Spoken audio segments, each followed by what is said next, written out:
Hello friends, अस्सलाम वालेकुम, नमस्ते।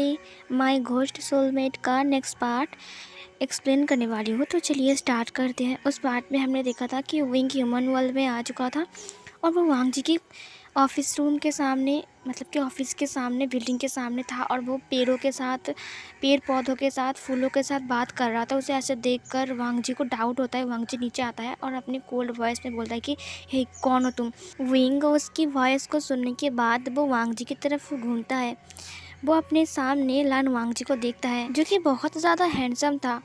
उसने वाइट कलर की शर्ट पहनकर और उसके ऊपर ब्लैक कलर का जो कोट पहना हुआ था, वो उससे बहुत ज़्यादा क्यूट लग रहा था। वो विंग से थोड़ा लंबा था और वो एक अल्फ़ा था। उसको देखने के बाद विंग पहली बार अपनी फीलिंग्स को महसूस करता है। वो अपने सीने के ऊपर हाथ रखता है और वो बोलता है कि ये मेरे सीने में क्या हुआ, क्या हो रहा है, ऐसा ऐसा फील क्यों हो रहा है, ये पर्सन कौन है। वांग जी उसको ही देख रहा था। विंग बोलता है कि ऐसा तो नहीं होना चाहिए क्योंकि मैं एक घोस्ट हूँ, ये फीलिंग्स मुझ में क्यों आ रहा है। वांग जी उसे देख रहा था। विंग अपने सीने में हाथ रखकर खड़ा था। वांग जी उसे देखते हुए बोलता है कि क्या हुआ तुमको, मेरी बात सुनाई नहीं दिया, कौन हो तुम और यहाँ पर क्या कर रहे हो, क्या तुम कोई चोर हो। विंग अपनी अपने आसपास देखने लगता है कि वांग जी किससे बात कर रहे हैं। उसको समझ में नहीं आ रहा था कि वांग जी किसके साथ बात कर रहा है, क्योंकि विंग एक घोस्ट है और विंग को पता है कि वांग जी एक इंसान है, तो वो वांग जी उसे देख नहीं सकता है। फिर वांग जी किससे बात कर रहे वो, क्योंकि विंग तो घोस्ट है, वो तो उसे देख नहीं सकता है। जब वांग जी देखता है कि विंग उसकी बातों का कोई जवाब नहीं दे रहा है, तो वो फिर से बोलता है कि क्या चाहिए तुम्हें और यहाँ पर तुम क्या कर रहे हो, कौन हो तुम। विंग सुनने के बाद अपनी आँखों को ब्लिंक करता है और फिर वो पीछे की तरफ देखने लगा। वांग जी बोलता है कि इधर उधर क्या देख रहे हो, मैं तुमसे बात कर रहा हूँ। ये सुनने के बाद विंग हैरान हो जाता है और वो वांग जी की तरफ देखने लगा। वांग जी की तरफ देखते हुए वो उसके थोड़ा सा क्लोज आता है। वांग जी बोलता है कि क्या कर रहे हो तुम और तुम कौन हो और यहाँ पर क्या कर रहे हो, क्या तुम कोई चोर हो। विंग तो पूरा हैरान था। विंग उससे बोलता है कि क्या क्या तुम मुझसे बात कर रहे हो। वांग जी उसे देखते हुए गुस्से में बोलता है कि और नहीं तो क्या, क्या यहाँ पर कोई और है। ये सुनने के बाद विंग बोलता है कि लेकिन तुम मुझसे कैसे बात कर सकते हो, एक मिनट, क्या तुम मुझे देख पा रहे हो। नहीं, तुम मुझे कैसे देख सकते हो, क्या तुम क्या तुम सच में इंसान ही हो ना। विंग की ये सारी अजीब सी बातें सुनने के बाद ना वांग जी बोलता है कि लगता है कि ये कोई पागल ही होगा। हे यू, सुनो, तुम जो भी हो, अभी के अभी यहाँ से निकल जाओ, ये मेरा ऑफिस है, अभी के अभी निकलो यहाँ से। विंग बोलता है कि लेकिन तुम मुझसे बात कैसे कर सकते हो, तुम तुम क्या तुम एक घोस्ट हो। और फिर विंग वांग जी के पास आने लगता है। वांग जी उसको बोलता है कि क्या कर रहे हो तुम, मेरे करीब क्यों आ रहे हो। विंग वांग जी की गालों पे अपनी फिंगर से उसके गालों को पिंच करता है और फिर वो बोलता है कि तुम्हारे चिक्स कितने सॉफ्ट है। ये सुनने के बाद वांग जी अपने आइज़ को ब्लिंक करता है और उसके ना चिक्स भी पिंक हो गए थे। वांग जी विंग को देखते हुए बोलता है कि दूर रहो मुझसे, तुम क्या कर रहे हो, क्या कोई चोर हो, तुम मुझे किडनैप करने के लिए तो नहीं आए हो ना, क्या तुम्हें मेरे राइवल ने भेजा है। विंग बोलता है कि राइवल क्या होता है। विंग उसको ही देख रहा था। विंग उसे बोलता है कि वाह, तुम कितने हैंडसम हो, क्या तुम कोई हैंडसम घोस्ट हो, तुम्हारा नाम क्या है। ये सुनने के बाद वांग जी बोलता है कि तुम अभी तक यहाँ पर खड़े हो, तुम यहाँ पर क्या कर रहे हो, तुम यहाँ से निकलोगे या फिर तुम्हें धक्के मार के निकाल दूँ यहाँ से। विंग को कुछ समझ में नहीं आ रहा था। विंग चुपचाप बस वांग जी को ही देख रहा था। दरअसल उसके दिमाग में ना एक बात चल रही थी कि ये मुझे कैसे देख सकता है, क्या सच में ये इंसान है, यहाँ पर एक कोई घोस्ट है। वांग जी जब देखता है कि विंग उसकी बातों का कोई भी जवाब नहीं दे रहा है, वो बोलता है कि अच्छा, तो तुम ऐसे नहीं जाओगे यहाँ से, तो तुम्हें धक्का मार के यहाँ से निकालना पड़ेगा। और फिर वो ना चिल्लाते हुए अपने गार्ड्स को बुलाने लगता है। जहाँ पर उसके जितने सारे वो गार्ड्स खड़े थे ना, वो चिल्लाते हुए बोलता है कि क्या तुम सब मर गए हो, क्या कर रहे हो। यहाँ पर एक बाहर वाला इंसान आकर कुछ भी कर रहा है, चीज़ों को हाथ लगा रहा है और तुम लोग चुपचाप देख रहे हो। ये मतलब कि वांग जी का जो चिल्लाने वाला वॉइस था ना, वो सुनने के बाद ना जितने सारे गार्ड्स थे, जितने सारे जहाँ पर लोग काम कर रहे थे ना अंदर, वो सब ना सुन लेता है कि वांग जी चिल्ला रहा है, ज़ोर ज़ोर से कुछ बोल रहा है। तो फिर सब लोग ना वहाँ पर आ जाते हैं। जब वहाँ पर गार्ड्स आते हैं ना तो वो बोलता है कि ये सर क्या हुआ है, आप चिल्ला क्यों रहे हो, कि हमसे कोई गलती हो गई। वांग जी बोल रहे हैं कि कैसे काम कर रहे हो तुम लोग, एक पागल अंदर आके कुछ भी कर रहा है और तुम लोग उसको कुछ भी नहीं बोल रहे हो, क्या ये तुम्हारा काम है। मतलब कि उन लोगों को कुछ समझ में ही नहीं आ रहा था कि वांग जी बोल क्या रहा है, वो हड़बड़ी में बोले ही जा रहा था। तभी वहाँ पर आयु आ जाता है। आयु बोलते कि सर क्या हुआ है, आप इतनी हड़बड़ी में नीचे आ गए, क्या हुआ है, आप चिल्ला क्यों रहे हो। वांग जी बोलता है कि चिल्लाऊं नहीं तो और क्या करूं, एक पागल अंदर आके इधर उधर घूम रहा है और ये गर्ड्स इन्हें मैं फालतू में पैसे देता हूँ क्या, ये लोग इसे कुछ भी नहीं बोल रहे हैं। फिर आयु पीछे की तरफ देखते हुए बोलता है कि कौन सर, कहाँ है कहाँ है वो। वांग जी बोलता है कि ये देखो यहीं पर ही तो था, अरे कहाँ चला गया। वांग जी ना इधर उधर विंग को ढूंढने लगा, वो पेड़ों के पीछे साइड में जाकर ढूंढता है बट विंग कहीं पर भी नहीं था।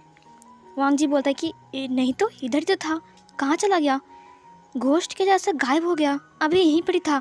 आयु मेरी बात का यकीन मानो, ये यहीं पर ही था और मैंने उससे बात भी किया। आयु बोलता है कि सर कौन है, यहाँ पर कोई भी नहीं है और हम जब से यहाँ पर बाहर आए हैं तब से तो यहाँ पर कोई भी नहीं था, अगर वो यहाँ से भागता तो हम उसे देख पाते इजीली, यहाँ से कोई भी नहीं भागा है सर। सर आपको कोई गलतफहमी हो गई है। वांग जी बोलता है कि नेवर, गलतफहमी मुझसे इम्पॉसिबल, गलतफहमी हो ही नहीं सकता है, मैंने उससे बात किया, वो मेरे सामने था, उसने मेरे गालों को पिंच किया, उसने मेरे साथ बात किया, वो ऐसे गायब कैसे हो सकता है। और फिर तभी आयो सबको बोलता है कि तुम लोग क्या कर रहे हो, जाओ अपने अपना काम करो जाओ। और फिर जितने सारे गार्ड्स थे, जितने सारे वर्कर्स बाहर आ गए थे, वो सब अंदर चले जाते हैं ऑफिस के। और फिर वांग जी बोलते हैं कि आयो मेरी बात का यकीन मानो, मैंने उसे देखा था, तुम सीसीटीवी फुटेज में चेक करो, वो यहीं पर ही था, वहाँ यहाँ पर खड़ा था। आयु बोलता है कि सर शांत हो जाइए, शांत हो जाइए, कोई नहीं है, आप अंदर चलिए। वांग जी बस विंग के बारे में सोच रहा था, वो अपने मन में बोलता है कि ये कैसे हो सकता है, मैंने उससे बात किया, उसके साथ कैसे हो सकता है, वो ऐसे भूत के जैसे गायब कैसे हो सकता है। और फिर यहीं पर ये वाला सीन कट हो जाती है और फिर वांग जी अपनी वॉशरूम में जाता है, फिर अपनी फेस को पानी देता है और उसके बाद वो अपने फेस को 2-3 थप्पड़ मारते हुए बोलता है कि वांग जी कम डाउन, शायद तो कुछ ज़्यादा ही सोच रहा है, वहाँ पर कोई भी नहीं था, वो ऐसे गायब थोड़ी ना हो सकता है। वांग जी बोलता है लेकिन मैंने उसे देखा था। फिर वांग जी बाहर आता है, बाहर आने के बाद वो अपने फेस को क्लीन करता है और उसके बाद वो अपनी केबिन के अंदर आता है। जब वो केबिन के अंदर आकर अपने डोर को लॉक करके चेयर के ऊपर बैठने जाता है, वो देखता है कि विंग जो कि है ना, वो उसके खिड़की के पास खड़ा है। ये देखने के बाद ना वांग जी बोलते हैं कि यही तुम अंदर कैसे आए, तुम्हारी हिम्मत कैसे हुई मेरे केबिन के अंदर आने की। विंग उसकी तरफ देख रहा था। वांग जी बोलता है कि तुम इतनी टाइट सिक्योरिटी होने के बाद भी तुम अंदर कैसे आए। विंग बोलता है कि मैं तो कहीं भी जा सकता हूँ।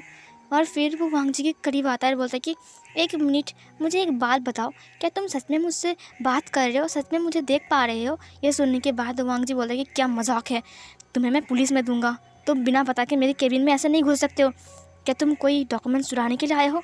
ये सुनने के बाद विंग बोलता है कि चुराने के लिए डॉक्यूमेंट्स, ये डॉक्यूमेंट्स क्या होता है। ये सुनने के बाद वांग जी बोलता है कि बिल्कुल भी भोले मत बनो, अभी तुम्हें दिखाता हूँ मैं। और फिर वो चिल्ला चिल्ला कर आयो को बुलाता है। आयो दौड़ कर केबिन के अंदर आता है, बोलता है कि सर क्या हुआ है। वांग जी बोलता है कि ये देखो, ये पर्सन मेरे केबिन के अंदर आ गया है, तुम लोग क्या कर रहे हो। और फिर आयो बोलता है कि कौन सर, कहाँ है। वांग जी पीछे मुड़ता है, वहाँ पर कोई भी नहीं था। वांग जी बोलता है कि लेकिन मैंने इसे देखा, अभी यहीं पर ही था, इस खिड़की के पास। आयु बोलते कि सर आप कुछ ज़्यादा ही सोच रहे हो, यहाँ पर कोई नहीं था। वांग जी बोलते कि था, तुम सीसीटीवी कैमरा चेक क्यों नहीं करते। आयु बोलते कि ठीक है सर, चलिए हम चेक करते हैं। फिर वो लोग सीसीटीवी फुटेज को चेक करते हैं, लेकिन वहाँ पर सिर्फ वांग जी था, ना कि विंग। विंग कहीं भी नहीं था, बाहर भी नहीं था और अंदर भी केबिन में भी नहीं था। वांग जी बोल तो रहा था, बात तो कर रहा था, लेकिन किससे बात कर रहा था पता ही नहीं चल रहा है, क्योंकि विंग का जो रिकॉर्ड है, विंग रिकॉर्ड ही नहीं हुआ था कैमरे में। वांग जी बोलता है कि ये कैसे हो सकता है, मैंने उससे बात किया और उसने भी मुझसे बात किया, ये कैसे हो सकता है, एक इंसान मुझसे बात कर रहा है लेकिन कैमरे में उसे दिखाई नहीं दे रहा है। फिर आयु बोलते हैं कि सर आप कुछ ज़्यादा ही सोच रहे हो, पता है आप ना मतलब कि बहुत ज़्यादा स्ट्रेस ले रहे हो, जिसकी वजह से आपको ये सब कुछ हो रहा है, प्लीज़ सर कम डाउन, थोड़ा सा रेस्ट ले लीजिए। वांग जी कुछ भी समझ नहीं पा रहा था। वांग जी बोलते हैं कि देखो मुझे अच्छा नहीं लग रहा है, मैं घर जा रहा हूँ। फिर ये बोलने के बाद वांग जी अपनी गाड़ी को लेकर वहाँ से निकल जाता है। वांग जी गाड़ी के अंदर था और वो विंग को बहुत ज़्यादा मिस कर रहा था, मतलब कि उसकी छोटे से विंग को, बच्चे जैसा विंग को, क्योंकि आज विंग का बर्थडे है। वो विंग को बहुत ज़्यादा याद भी कर रहा था। फिर वो एक सी बीच के पास जाता है और वहाँ पर जाकर बैठ जाता है। उसके हाथ में ड्रिंक्स की बोतल थी और वो ड्रिंक भी कर रहा था वहाँ पर बैठकर। इधर हमें विंग को दिखाया जाता है। विंग रास्ते में था और वो चल रहा था और सब कुछ देख रहा था। विंग सोच रहा था वांग जी के बारे में।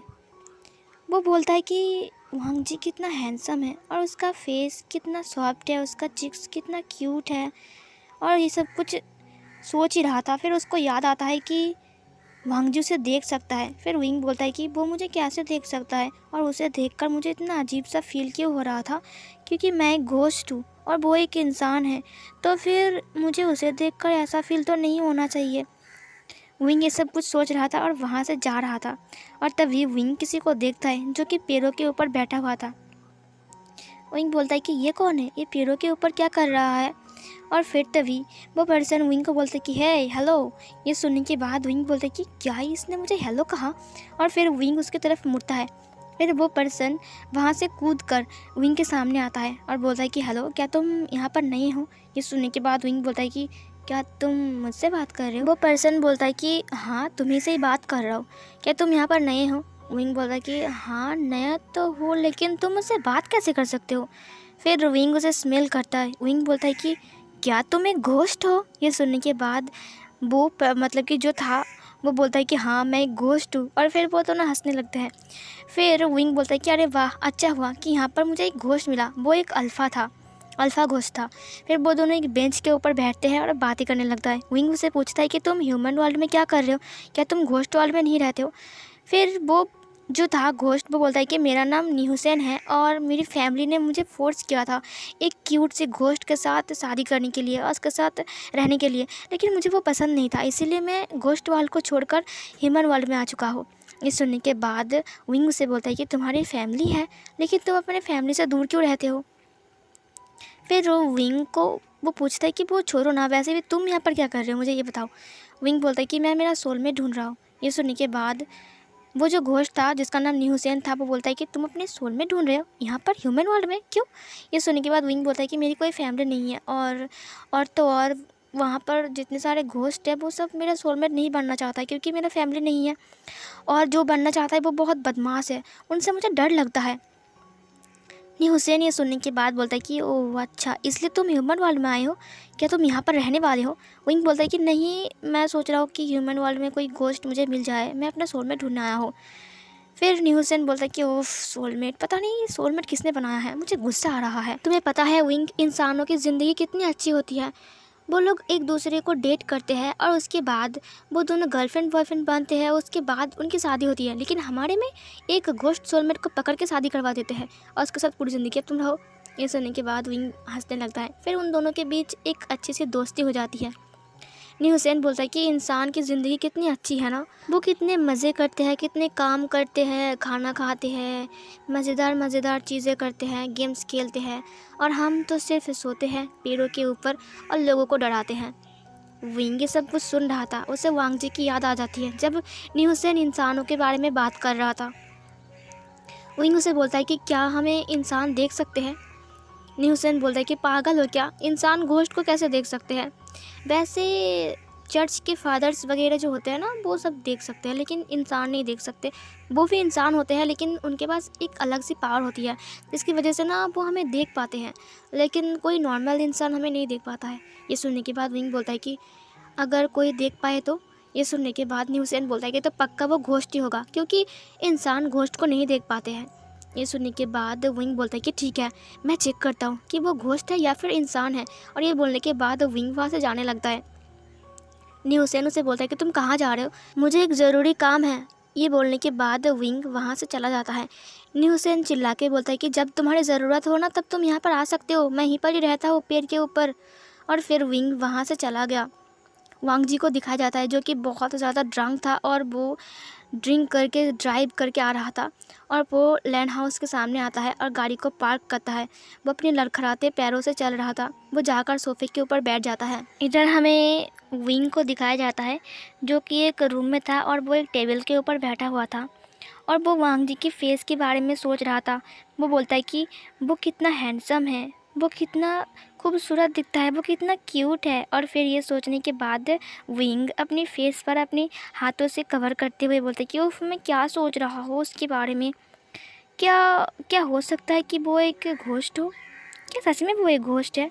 क्योंकि वो मुझे देख सकता है और एक घोस्ट ही तो घोस्ट को देख सकता है ना। मुझे उसके साथ बात करनी चाहिए, शायद मैं उसे अपना सोलमेट बना लूँ। और विंग बोलता है कि वो कितना हैंडसम है, अगर वो मेरा सोलमेट बन जाएगा तो सब लोग मेरी कितनी तारीफ़ करेगा, और उसका फेस कितना क्यूट है। और फिर वो अपनी फेस को फिर से कवर कर लेता है अपने दोनों हाथों से, और वो शर्माते हुए बोलता है कि शिट यार, मैं क्या सोच रहा हूँ।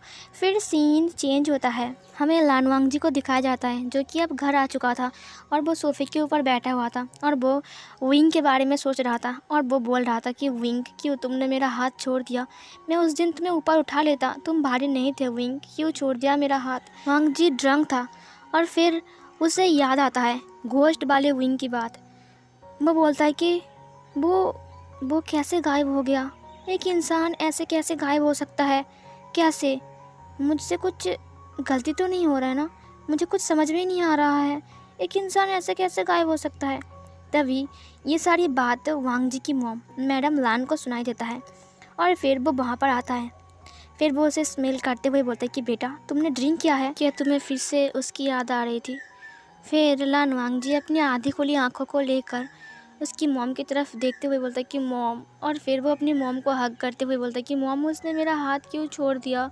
मैंने कहा था उसको कि मैं उसे ऊपर खींच लूँगा, वो भारी नहीं है, फिर भी उसने मेरा हाथ छोड़ दिया और वो नीचे गिर गया। मैडम लान बोलती कि बेटा शांत हो जाओ, तुम ऐसे ड्रिंक करते रहोगे और अपनी ज़िंदगी को बर्बाद करते रहोगे। जो चला गया वो वापस नहीं आएगा, अपने आप को संभालो। तुम तुम अकेले जी सकते हो, लाखों मेगास है, लाखों लड़कियां हैं जो तुम्हें पसंद करती हैं।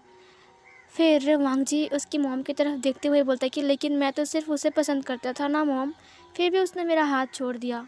फिर तभी वांग जी को फिर से घोस्ट वाली विंग की याद आती है। फिर वांग जी बोलता है कि मॉम, क्या कोई इंसान किसी भी तरह से गायब हो सकता है किसी के सामने? मैडम लान बोलते हैं कि क्या हुआ है बेटा? वांग जी बोलते हैं कि पता है मॉम, मैंने आज ऐसे इंसान को देखा जो मुझसे बात कर रहा था, उसने मेरे गालों को भी खींचा, लेकिन वो ना गायब हो गया। जब वहाँ पर बाकी सब लोग आए ना, तब वो नहीं था। और पता है अजीब सी बात क्या है, सीसीटीवी कैमरे में भी चेक किया हमने, बट वो रिकॉर्ड ही नहीं हुआ था। क्या ऐसा हो सकता है? मैडम लान को समझ में आ गया था कि वांग जी बहुत ज़्यादा ड्रंक है, इसीलिए वो ऐसी बहकी बहकी बातें कर रहा है। मैडम लान उसकी क्वेश्चन को इग्नोर करते हुए बोलते कि बेटा, तुम डिनर नहीं करोगे, तुम भूखे हो ना? ये सुनने के बाद वांग जी बोलता है कि नहीं, मुझे भूख नहीं है, मैं रूम में जा रहा हूँ, गुड नाइट मॉम। और ये बोलने के बाद वांग जी रूम में आता है, वो लाइट्स को ऑन करता है, और फिर वो बात लेने के लिए बाथरूम में जाता है, और वो फ्रेश होता है, और वो बाहर आता है। बाहर आने के बाद वो विंग के बारे में ही सोच रहा था, और वो टेबल की तरफ देखता है। वो जब टेबल की तरफ देखता है तो उसकी आंखें बड़ी बड़ी हो जाती हैं। वहाँ पर विंग था, वो टेबल के ऊपर बैठा हुआ था, और वो अपने पैरों को हिला रहा था। उसको देखकर वांग जी बोलता है कि मैं इसके बारे में इतना कुछ सोच रहा हूँ, जिसकी वजह से हर जगह पर सिर्फ मुझे ही दिखाई दे रहा है। लगता है मैं पागल हो रहा हूँ इसकी वजह से, कुछ ज़्यादा सोच रहा हूँ इसके लिए, और हर जगह पर सिर्फ यही दिखाई दे रहा है मुझे, हर जगह पर। मैं शायद अब पागल हो जाऊँगा। ये बोलने के बाद वांग जी एक गहरी सांसें भरता है। फिर तभी विंग बोलता है कि हाँ वो तो है, मैं भी सोच रहा हूँ कि तुम मुझे कैसे देख पा रहे हो। वांग जी ये सुनकर अपनी आंखों को ऊपर की तरफ उठाता है, और वो उसकी तरफ घूमता है और बोलता है कि क्या क्या मतलब? तुम एक मिनट रुको, क्या तुम सच में यहाँ पर हो? विंग उसके पास आता है, और वांग जी पीछे की तरफ जाने लगा। विंग आगे आकर मतलब कि वांग जी के बहुत करीब आ गया था, और वो वांग जी को बोलता है कि तुम एक क्यूट घोस्ट हो। और ये बोलने के बाद विंग अपनी आइज़ को ब्लिंक करता है। वांग जी पीछे की तरफ झुकते जा रहा था, और विंग उसकी तरफ आगे आता जा रहा था, जिसकी वजह से वांग जी बेड के पास जाकर टकरा जाता है, और वो अपने बैलेंस खो देता है। और फिर वो मतलब कि नीचे की तरफ गिरने वाला था, वो विंग के हाथ को पकड़ लेता है, और विंग भी अपना बैलेंस खो दिया था। जो वांग जी ने उसके हाथ को पकड़ लिया है और फिर वो भी वांग जी के ऊपर गिर गया था। वो दोनों ही बेड के ऊपर गिर गए थे और जिसकी वजह से उन दोनों के बीच एक एक्सीडेंटली किस हो जाता है। इसके बाद विंग की आंखें बड़ी बड़ी थी। वांग जी तो ड्रंक था। वांग जी की आंखें आधी खुली हुई थी और आधी बंद थी। वांग जी के लिप्स के ऊपर विंग का लिप्स था और विंग अपनी आइज़ को ब्लिंक कर रहा था।